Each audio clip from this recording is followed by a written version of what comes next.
இந்தியாவுக்குள்ளே வருது. அதாவது வியாபாரம் பண்ணணும் அப்படிங்கிற நோக்கத்துக்குள்ளே இந்தியாவுக்குள்ளே வராங்க. எல்லாருக்கும் வணக்கம். நல்லா படிச்சுட்டு இருப்பீங்க நம்புகிறேன்.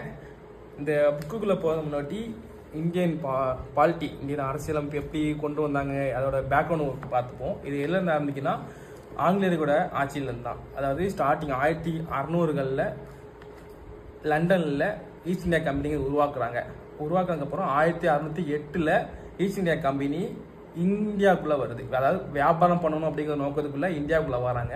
இந்தியாவுக்குள்ளே வந்தவங்க இங்கே நடந்த முகலாய மன்னர்களுடைய சிறு மன்னர்களுடைய பிரச்சனையை பயன்படுத்தி அந்த கேப்பில் அவங்க வரி வசூலிக்கு அருமை பெறுறாங்க. அது 1765 திவானி ரைட்ஸ்.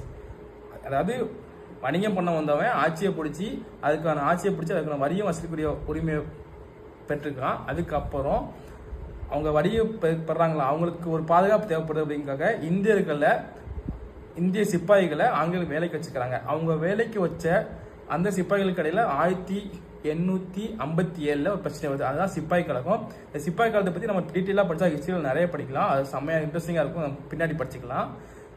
இந்த பிரச்சனை வருதுல்ல, இந்த பிரச்சனையோட முடிவில் தான் கம்பெனி ஆட்சியோட முடிவு வருது.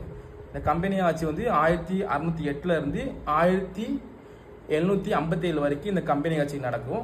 1858 கிரவுன் ரூலுக்குலாம் நம்ம இந்தியா வரும்.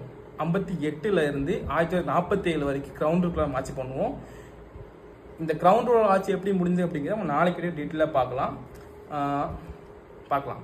ஃபாலோ பண்ணுங்கள், படிச்சுட்டே இருங்க. நான் பிகினர் தான், கொஞ்சம் முன்னப்பினா இருக்கும், அட்ஜஸ்ட் பண்ணிக்குவாங்க. இந்த வீடியோ வேறு யாருக்கும் உங்களுக்கு ஹெல்ப்ஃபுல்லாக இருக்கும், உங்கள் தம்பி யாரும் படித்தாங்க அப்படின்னா நான் இப்போ தான் ஸ்டார்ட் பண்ணுறேன். என் கூட இருந்தால் நீங்களும் ஸ்டார்ட் பண்ணி படிக்கலாம். சேர்ந்து படிப்போம். வாங்க, பாய்.